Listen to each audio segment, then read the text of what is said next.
প্রিয় বন্ধুরা, ঢাকার বাংলাদেশ চীন মৈত্রী সম্মেলন কেন্দ্রের পাশে পুরনো বাণিজ্য মেলার মাঠে সোমবার ঈদ উল ফিতরের নামাজের আয়োজন করে ঢাকা উত্তর সিটি কর্পোরেশন ডিএনসিসি। সেখানে উপস্থিত হয়ে নামাজ আদায় করেন সরকারের উপদেষ্টা আসিফ মাহমুদ। নামাজে তার কাতারে দাঁড়ানোর দৃশ্যের ছবি এবং একদিক থেকে করা ভিডিও নিয়ে দিনভর আলোচনা ছিল এই সোশ্যাল মিডিয়াতে।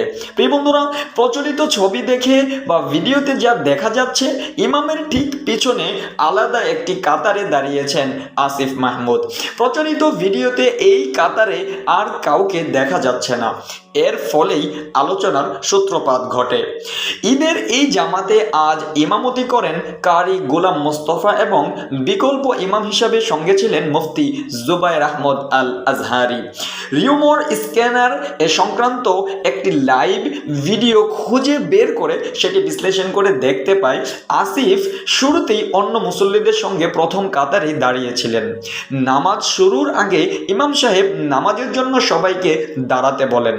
বিকল্প ইমাম মুফতি জুবায়ের আহমদ আল আজহারি তখন ইমামের হাতের ডান পাশে একটু পেছনে দাঁড়ান। মাইকে প্রথমে কাতার থেকে যে কোনো একজনকে ইমামের বাম পাশে একটু পেছনে দাঁড়ানোর আহ্বান জানানো হয়। কয়েকজনের পরামর্শে আসিফ মাহমুদ সামনে এসে দাঁড়িয়ে যান। ভিডিও দেখে এটা নিশ্চিত হওয়া গেছে যে আসিফ শুরুতেই নতুন কাতারটিতে এসে দাঁড়াননি। ইমামের আহ্বানে এবং পরবর্তীতে অন্যদের পরামর্শে এসে এই কাতারে দাঁড়িয়েছেন তিনি। প্রিয় বন্ধুরা, এমনটি কেন করা হলো সে বিষয়ে জানতে হলে রিমোট স্ক্যানার কথা বলেছেন বিকল্প ইমাম, যিনি উপদেষ্টা আসিফের সঙ্গে একই কাতারে দাঁড়িয়েছিলেন মুফতি জুবায়ের আহমদ আল আজহারির সঙ্গে। তিনি জানান, ইমাম সাহেবের সঙ্গে বিকল্প ইমাম সাহেব দাঁড়াবেন। এক পাশে দাঁড়ালে অন্য পাশে খালি থাকে, পেছনে জায়গা হচ্ছিল না, বিধায় সামনে আরেকজন আসতে হয়। তখন প্রশাসক মহোদয় উপদেষ্টা মহোদয়কে সামনে আসার অনুরোধ করে, উনি সামনে আসেন। এই ছিল মূল কাহিনী। প্রিয় বন্ধুরা, আর এই সিম্পল বিষয়টি নিয়ে আমরা কত রটনা ঘটনা, কত কল্পনা জল্পনা, কত গুজব রটিয়ে দিচ্ছি। প্রিয় বন্ধুরা, সকলেই সাবধান হয়ে যাবেন এবং আল্লাহকে ভয় করবেন।